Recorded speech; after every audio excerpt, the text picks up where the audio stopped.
चलो आज एक छोटा सा वीडियो है। छोटा सा वीडियो के माध्यम से पहले इसका लेक्चर क्लास हो चुका था और अब इस वीडियो के माध्यम से व्याघ्रपति का कथा का जितना भी ऑब्जेक्टिव क्वेश्चन है सारा हम हल करेंगे। तो आपके व्हाइट बोर्ड पे हम क्वेश्चन और आंसर दोनों लिख दिए ताकि कम समय में वीडियो अच्छा से अच्छा बन सके। तो चलो सब अपने क्वेश्चन की ओर ध्यान देंगे, ठीक है। चलिए, तो सबसे पहले संस्कृत, मेरा अपना विषय संस्कृत है, पाठ 12 है और पाठ का नाम है व्याघ्रपथिक कथा है। तो इसका जितना भी, इस पाठ से जितना भी ऑब्जेक्टिव है वो हम यहाँ पे निचोड़ करके रख दिए हैं और सारा ऑब्जेक्टिव को आप अच्छे से देखेंगे। ऑब्जेक्टिव ऑलरेडी पहले लिखवा चुके हैं, तो वीडियो बना करके आपके यूट्यूब चैनल पे डाल देंगे, फिर आप वहाँ पे बार बार देख सकते हैं। एग्जाम में जाने से पहले वीडियो को जरूर देखना, बहुत यहाँ से फंसेगा, कोई दिक्कत नहीं होगा, ठीक है ना। तो सबसे पहला क्वेश्चन है, हम क्वेश्चन आंसर दोनों पढ़ेंगे, आपके दिमाग में आ जाएगा, फिर आप बार बार वीडियो को देखते रहना, ठीक है। चलो, तो सबसे पहला क्वेश्चन है, देखो यहाँ पे सबसे पहला क्वेश्चन है कि व्याघ्रपथिक कथा पाठ के रचनाकार कौन है, ठीक है ना। व्याघ्रपथिक कथा तो आप पढ़े ना, ऑलरेडी आप पढ़ चुके हैं ना, ऑलरेडी आप पढ़ चुके हैं, पहले से पढ़ चुके हैं, हम आपको बताए भी है, संपूर्ण व्याख्या इसका हो चुका है, ठीक है ना। तो व्याघ्रपथिक कथा पाठ के रचनाकार कौन है, तो इसके जो रचनाकार है वो नारायण पंडित है। कौन है? नारायण पंडित है, ठीक है ना। चलिए, सेकेंड नंबर में है, 2 नंबर है कि व्याघ्रपथिक कथा कहाँ से, ठीक है ना, कहाँ से लिया गया है, ठीक है ना। व्याघ्रपथिक कथा कहाँ से लिया गया है, तो हितोपदेश नामक ग्रंथ से, ठीक है ना। चलिए, व्याघ्रपथिक कथा हितोपदेश नामक ग्रंथ से लिया गया है। तो चलिए अब क्वेश्चन नंबर 3 में चलते हैं। क्वेश्चन नंबर 3 है कि व्याघ्रपथिक कथा हितोपदेश के किस खंड से लिया गया है। व्याघ्रपथिक कथा यानी कि ये बघवा वाला जो कहानी है, हितोपदेश के किस खंड से लिया गया है, तो क्या बोलेंगे? मित्र लाभ खंड से। कहां से? मित्र लाभ खंड से लिया गया है, ठीक है। उसके बाद है कि हितोपदेश ग्रंथ कैसी कथा है। हितोपदेश, देखो यहाँ पे हितोपदेश यानी कि हितोपदेश ग्रंथ कैसी कथा है, यहाँ पे लिखेंगे बालकों के मनोरंजन कथा है, शिक्षण कथा है तथा पशु पक्षियों की कथा है, ठीक है ना। अगर कोई पूछ दे कि हितोपदेश, यही ना, कि हितोपदेश ग्रंथ कैसी कथा है, इसमें कैसा कैसा कहानी है ना, तो बोलेंगे कि सर हितोपदेश ग्रंथ में बालकों के मनोरंजन, ठीक है ना, मनोरंजन का कथा है, शिक्षण का कथा है और पशु पक्षियों की कथा है, ठीक है। उसके बाद है कि व्याघ्रपथिक कथा किस चीज का वर्णन किया गया। व्याघ्रपथिक कथा में किस चीज का वर्णन किया गया है, तो बोलेंगे कि व्याघ्रपथिक कथा में लोभ यानी कि लालच का वर्णन किया गया है। एग्जाम में अगर क्वेश्चन आ जाए, आपको छोड़ने की जरूरत नहीं है, आराम से पढ़ना है और धड़ाक से ना मार देना है, ठीक है ना। चलो, यहाँ पे धराधर मारना है, ठीक है ना। चलो यहाँ पे देखो, यहाँ पे व्याघ्रपथिक कथा किस चीज का वर्णन, व्याघ्रपथिक कथा में किस चीज का वर्णन किया गया है, क्या बोलेंगे? लोभ यानी कि लालच का, ठीक है ना, लोभ यानी कि लालच का। फिर है कि व्याघ्रपथिक कथा से किसको शिक्षा मिलती है, ठीक है ना।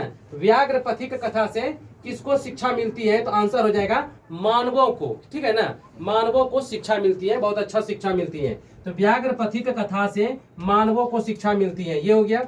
फिर है कौन स्नान किए, ठीक है ना, कौन स्नान किए हाथ में कूस लिए खड़ा है, यानी कि स्नान करके हाथ में कूस लेकर के नदी के किनारे कौन खड़ा है, बोलोगे? बूढ़ा बाघ या वृद्ध व्याघ्र, ठीक है ना। बूढ़ा बाघ भी रहेगा तो मार देना है और वृद्ध व्याघ्र भी रहेगा तो टिक मार देना है, सिर्फ व्याघ्र भी रहेगा तो टिक मार देना है, सिर्फ बाघो रहेगा तो मार देना है, ठीक है ना। छोड़ना बिल्कुल भी नहीं है, एकदम फंसेगा। और आपको हम गारंटी देते हैं कि यहाँ से 3 अंक है, यहाँ लिख देते हैं, ठीक है ना, 3 अंक जो है ना एकदम निश्चित रूप से फंसेगा, इसको कोई काट नहीं सकता है, ठीक है ना, एकदम 100% यो बात लिख दी है, 100% की 3 अंक यानी कि 3 ऑब्जेक्टिव इस चैप्टर से आना ही आना है, ठीक है। चलिए, उसके बाद देखो कि कौन बार बार सोचता वह संदेह करता है, ठीक है ना। कौन बार बार सोचता है सही में कंगन देगा कि नहीं देगा, सही में कंगन देगा कि नहीं देगा, सही में कंगन देगा कि नहीं देगा, मार देगा कि छोड़ देगा ना, बार बार देखो है ना। कौन बार बार सोचता वह संदेह करता है, कौन? पथिक। कौन? पथिक। पथिक मतलब राही, यही ना, पंडित पथिक था, ठीक है ना। चलो, राही बार बार संदेह करता है। उसके बाद देखो यहाँ पे चलते हैं, कहता है कि कौन जवानी में, देखो यहाँ पे, कौन जवानी में बहुत जीवों को मारा था या मार मार के खाया था, ठीक है ना।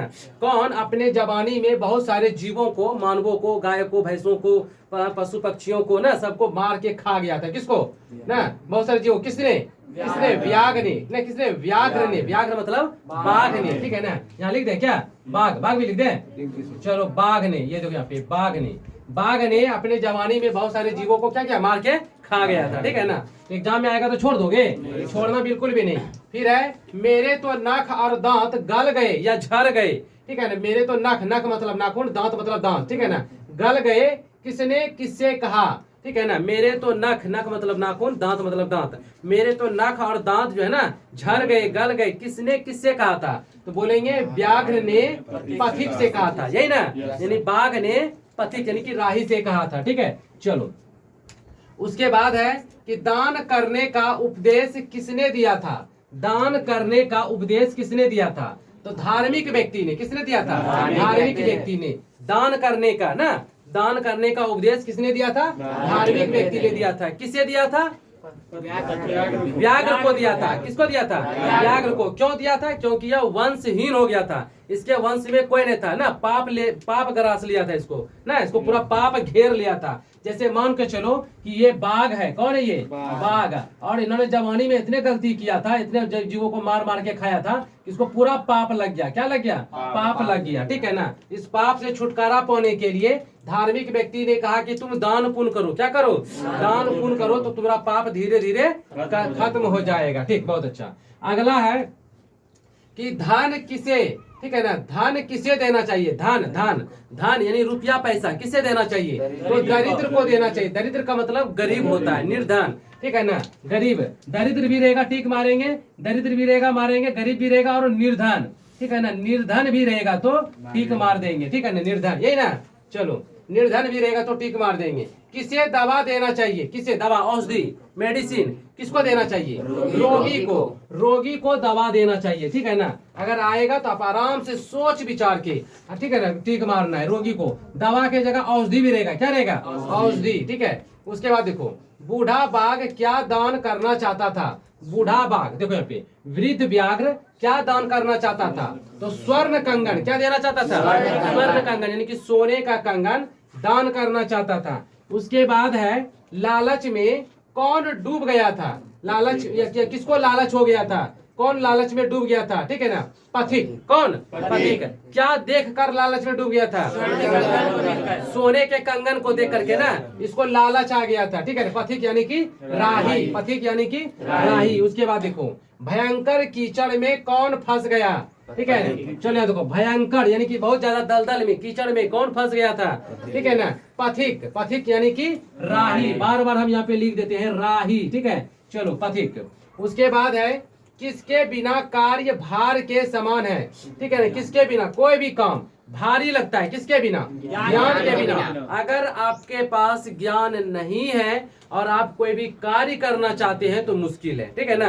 अगर ज्ञान रहेगा तो कोई भी काम आसान है, कोई भी काम क्या है, आसान है, जल्दी हो जाएगा, ठीक है। उसके बाद है किसको स्नान कराना व्यर्थ यानी कि मूर्खता है, ठीक है ना। हाथी को, हाथी को अगर आप स्नान कीजिएगा, खूब एकदम से रगड़ रगड़ के नहवा दीजिए और छोड़ दीजिए, फिर देखना कि 10 मिनट के बाद, आधा घंटा के बाद वो अपने सूंड से कीचड़ ले लेता है ना, कीचड़ मट्टी सब ले लेता है ना बॉडी पे, तो क्या हो गया, उसको नहाना स्नान करवाना क्या हुआ, सही हुआ, बेकार हो गया, व्यर्थ हो गया ना, चलो बेकार हो गया। तो वही यहाँ पे है कि किसे नहवाना या स्नान कराना मूर्खता है, बेकार है, तो हाथी को, किसको, हाथी को। देखो यहाँ पे उसके बाद है कि पथिक किसके द्वारा मारा गया, ठीक है ना, किसके द्वारा, बाघ के, यानी कि पथिक को किसने मारा था, बाघ ने ना, व्याघ्र ने या बाघ ने मार के खा गया था, ठीक है। उसके बाद देखो हितोपदेश का अर्थ क्या है, हितोपदेश यानी कि हित का उपदेश, ठीक है ना, हित का उपदेश यानी कि अच्छा उपदेश देना, अर्थात हितोपदेश, ठीक है ना। अगर आ जाएगा कि हितोपदेश का अर्थ क्या है तो बोलेंगे हित का उपदेश है, ठीक है ना, हितोपदेश में। चलो उसके बाद है कौन वंशहीन था, यानी वंशहीन यानी किसके वंश में कोई नहीं था, किसके वंश में कोई नहीं था, तो बोलेंगे बाघ, ठीक है ना। व्याघ्र किसके वंश में कोई नहीं था, क्या बोलेंगे, व्याघ्र के वंश में कोई नहीं था। ठीक है, चलो उसके बाद है दानशील कौन था? दानशील कौन था? क्या बोलेंगे? व्याघ्र। यानी दानशील का मतलब होता है कि दान कौन कर रहा था या दान करने वाला कौन है यहाँ पे, तो क्या बोलेंगे? व्याघ्र है। ठीक है ना, चलो उसके बाद है दुराचारी। दुराचारी का मतलब होता है बेकार आदमी। ठीक है ना, बेकार, कट्टर टाइप का। ठीक है, खराब आदमी, दुष्ट आदमी। तो यहाँ कहते हैं दुराचारी कौन था? ठीक है, दुराचारी कौन है? ठीक है, खतरनाक कौन था? बाघ है ना, व्याघ्र। दुराचारी कौन है? बाघ है ना, व्याघ्र। व्याघ्र का चर्चा कर रहे हैं, इसका मतलब बाघ होता है। क्या होता है? बाघ होता है। बार बार हम क्या लिखेंगे, बस मन में रखो कि व्याघ्र का मतलब बाघ होता है। ठीक है, उसके बाद है किस जीव पर विश्वास नहीं करना चाहिए? हिंसक। हिंसक का मतलब होता है खतरनाक। ठीक है, खतरनाक। उसके बाद है लोभ मनुष्य को कहाँ ले जाता है? विनाश की ओर। अगर आपके अंदर लोभ है, लालच है, तो आपका विनाश ऑटोमेटिक हो जाएगा। आप विनाश की ओर चले जाइएगा और वहां जाके एक दिन आपका नाश हो जाइएगा। तो वही कहता है, तो हमें लोभ बिल्कुल भी नहीं करना चाहिए। हमें हमारे जीवन में लोभ बिल्कुल नहीं करना चाहिए। हमेशा सत्य का सहारा लेकर के आगे बढ़ते रहना चाहिए। ठीक है ना, चलो तो लोभ मनुष्य को कहाँ ले जाता है? विनाश की ओर ले जाता है। ठीक है ना, चलो यहाँ पे देखो। फिर पथिक क्या था? पथिक मतलब राही। राही यानी पंडितवा। ठीक है ना, राही यानी पथिक क्या था? पथिक लोभी यानी कि लालची था। तो इस पाठ के माध्यम से बच्चों आपका टोटल 26 ऑब्जेक्टिव क्वेश्चन कंप्लीट हुआ है। और मैं आपसे वचन देता हूं कि इन्हीं 26 में से 2 से 3 क्वेश्चन आपके बिहार बोर्ड मैट्रिक एग्जाम 2024 में आएगा। ये पूर्ण रूप से गारंटी है। तो आप इसे बार बार देखिएगा और जो कॉपी में लिखवाए उसको बार बार पढ़िएगा। ठीक है ना, और एक इस वीडियो के माध्यम से एक बात हम बता देते हैं। ठीक है, अगर आप लोग याद करते हैं कोई चीज को और आपको याद नहीं हो रहा है, भूल रहे हैं बार बार, तो ठीक है, तो उस चीज को जैसे कि दिन में जब भी टाइम मिलता है 2 बार उसको सिर्फ पढ़ना है। जिद्दी ठान के पढ़, मतलब याद नहीं करना है, बस 2 से 3 बार उसको देखना है, हल्का बस पढ़ लेना है। और एक बार कोशिश करना है कि एक सादा कॉपी ले लेंगे, उस सादा कॉपी में उसको एक बार बिना देखे, ठीक है, बिना देखे क्या करना है? लिखना है। ठीक है, अगर आप एक बार बिना देखे लिख दिए तो सोचिए वो चीज आपके दिमाग में आ गया, यानी आपको याद हो गया। ठीक है ना, ये एक टिप्स था। आप अगला टिप्स आपको अगले वीडियो में मिलेगा। Thank you so much and जय हिंद।